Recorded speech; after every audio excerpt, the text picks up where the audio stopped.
Mesdames, Messieurs, je vous pardonnerai de prendre la parole après deux présidents. Je vais être très très bref, mais comme chaque année, je vais vous dire quelques mots sur les activités de la Fondation Charles de Gaulle. Cette réception annuelle, bien sûr, est une réunion de famille qui nous réunit tous, amis et membres de la Fondation. C'est aussi l'occasion de remercier l'ensemble de nos partenaires. Je veux dire que ceux-ci sont de plus en plus nombreux. Et je crois que c'est le signe que, bien sûr, la Fondation Charles de Gaulle rayonne, mais avec le nom qu'elle porte, comment pourrait-il en être autrement? Mais c'est le signe aussi de la crédibilité qu'elle acquiert au fil des ans sur les projets qu'elle mène. Alors très rapidement, je voudrais saluer les projets, les partenaires qui nous ont soutenus sur les projets suivants. D'abord le séminaire défense qui a eu lieu, vous savez, au début de l'année, et qui était un exercice d'un type un peu nouveau.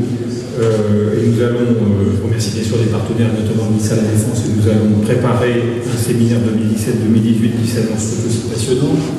Je salue aussi les metteurs en scène, pour rappeler Lionel Courteau et Jean-Claude Idé, que nous avons accompagnés l'année dernière pour la promotion de leurs deux pièces de théâtre sur les chaînes qu'on abat dans Malraux. Je crois que la plupart d'entre vous avez vu ces pièces magnifiques. Je salue aussi, et d'ailleurs leurs représentants sont présents dans la salle, l'Office national des forêts et nos mécènes, en particulier EDF, Fondation François Sommer et Champagne-Drapier, pour la réalisation du sentier d'interprétation que nous venons d'ouvrir, enfin qui va s'ouvrir dans les tout prochains jours, tout autour de la Croix de Lorraine à Colombey. C'est un très beau projet que la Fondation a réalisé avec le département de Haute-Marne et qui, je pense, va vous donner une occasion supplémentaire d'aller visiter Colombey. L'Assemblée des départements de France, bien sûr, et en particulier le département de Charente-Maritime, puisque c'est à cette occasion-là, à l'occasion de ce partenariat que nous avons signé avec M. Bussereau, que nous soutenons une exposition qui va avoir lieu à La Rochelle au mois de juillet. Bien sûr, nos partenariats avec les départements du Nord, pour la Maison Natale à Lille, le département de Haute-Marne pour la gestion du mémorial de Colombey, qui sont toujours deux très beaux lieux très visités, et ces lieux ont été récemment mis en valeur dans un très bel ouvrage, d'ailleurs on en a quelques exemplaires ici, qui a été coédité par la Fondation, qui s'appelle « Dans les pas de Gaulle ». Et puis je remercie naturellement le musée de l'Armée de nous accueillir comme chaque année, et je salue David Guillet qui est présent dans la salle. Pour les actions internationales, et je sais qu'il y a de nombreux diplomates présents dans cette pièce, d'abord, pour vous dire, ce qui serait certainement très sensible, que la Fondation, naturellement, sera associée au 50e anniversaire du voyage du général de Gaulle à Québec. La Fondation était représentée au colloque de fin mai qu'organisait le professeur Jean-Paul Bled, et elle sera partenaire privilégié du mouvement national québécois pour les cérémonies d'opération qui seront organisées cet été sous l'égide du ministère de la Culture du Québec. Le Liban, très beau projet, qui entre dans une phase très concrète, le projet d'Institut Charles de Gaulle Liban, qui avance bien, et Frédéric Fogassi, qui est collaborateur à la Fondation, s'est rendu à l'École supérieure des affaires de Beyrouth en avril pour une première mission d'enseignement sur la formation des décideurs.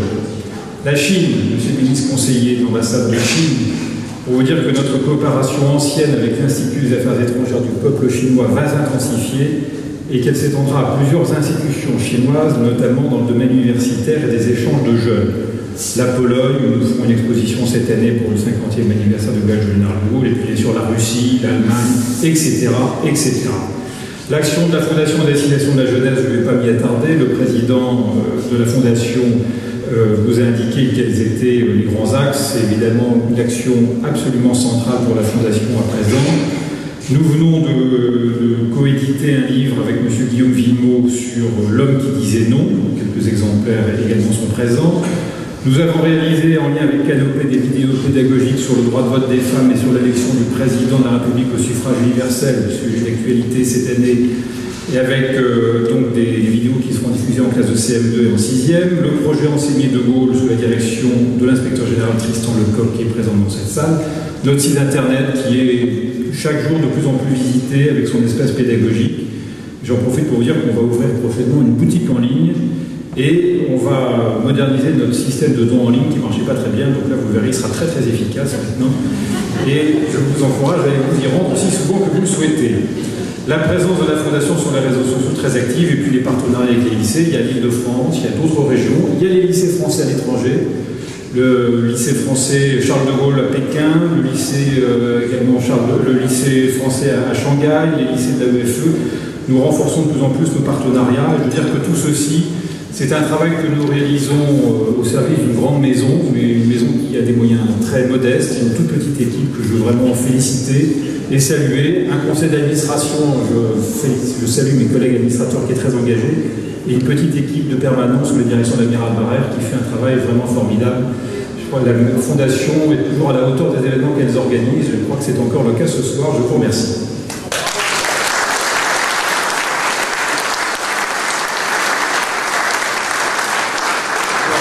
On va maintenant procéder à une remise de prix pour les élèves du Collège Carnot qui sont ici présents. Diane, je vous laisse officier. Je reste à côté.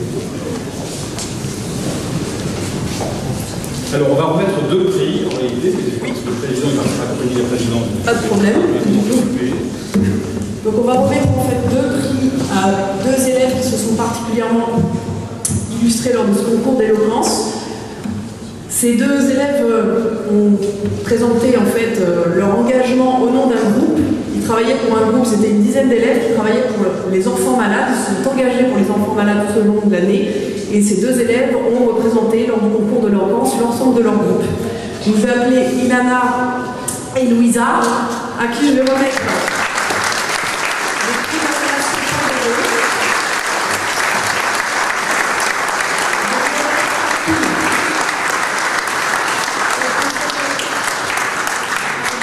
Un bon justement pour aller à la première de la pièce Meilleurs Alliés, mise en scène par Jean-Claude Guidé et qui aura lieu en septembre au théâtre du Petit Montparnasse.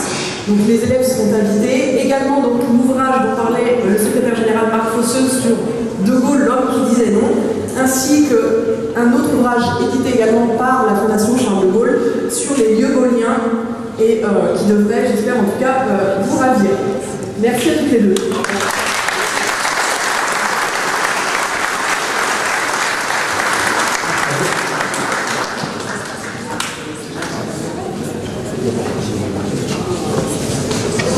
Avec des photos très très belles dans cet ouvrage, réalisé grâce à l'armée de terre, le 3e régiment de militaires de combat.